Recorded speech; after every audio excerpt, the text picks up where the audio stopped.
ಇಲ್ಲಿ ಪ್ರಶ್ನೆ ಗಾಂಧಿ ಪ್ರತಿಮೆ ಮುಂದೆ ಮುಖ್ಯಮಂತ್ರಿಗಳು ಉಪಮುಖ್ಯಮಂತ್ರಿಗಳು ಒಳಗೊಂಡಂತೆ ರಾಜ್ಯದ ಎಲ್ಲ ಮಂತ್ರಿಗಳು ಶಾಸಕ ಮಿತ್ರರು ಸೇರಿ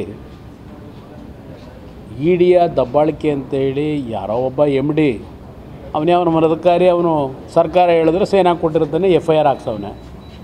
ಇದು ಸರ್ಕಾರದಿಂದ ದುರುದ್ದೇಶದಿಂದ ಹಾಕಿರ್ತಕ್ಕಂಥ FIR ಅನ್ನೋದಕ್ಕೆ ಈ ಸರ್ಕಾರ ಎಷ್ಟು ಕ್ರಿಮಿನಲ್ ಆ್ಯಕ್ಟಿವಿಟೀಸಲ್ಲಿರ್ತಕ್ಕಂಥ ಸರ್ಕಾರ ಇದು ಅನ್ನೋದಕ್ಕೆ ನನ್ನದೇ ಒಂದು ಎಕ್ಸಾಂಪಲ್ ಇದೆ.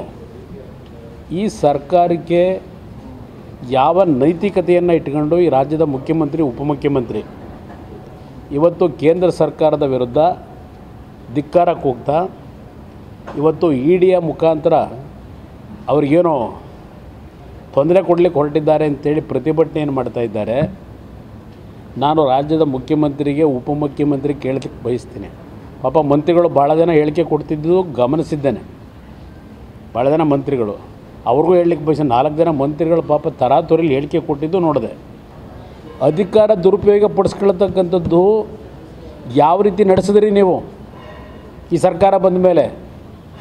ನನ್ನದೇ ಉದಾಹರಣೆ ಇದೆಯಲ್ಲ, ಯಾವ ಶಿವರಾಮೇಗೌಡ DK ಶಿವಕುಮಾರ್ ದೇವರಾಜೇಗೌಡರ ಫೋನ್ ಕಾನ್ವರ್ಸೇಷನ್ನು ಏನು ಚರ್ಚೆ ಮಾಡಿದ್ರಿ?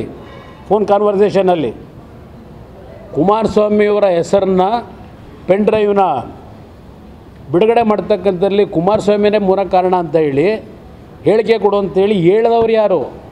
Mister DK Shivakumar, Siddaramaiah. ಯಾರು ಹೇಳಿಕೆ ಕೊಡಿಸಿದ್ದು?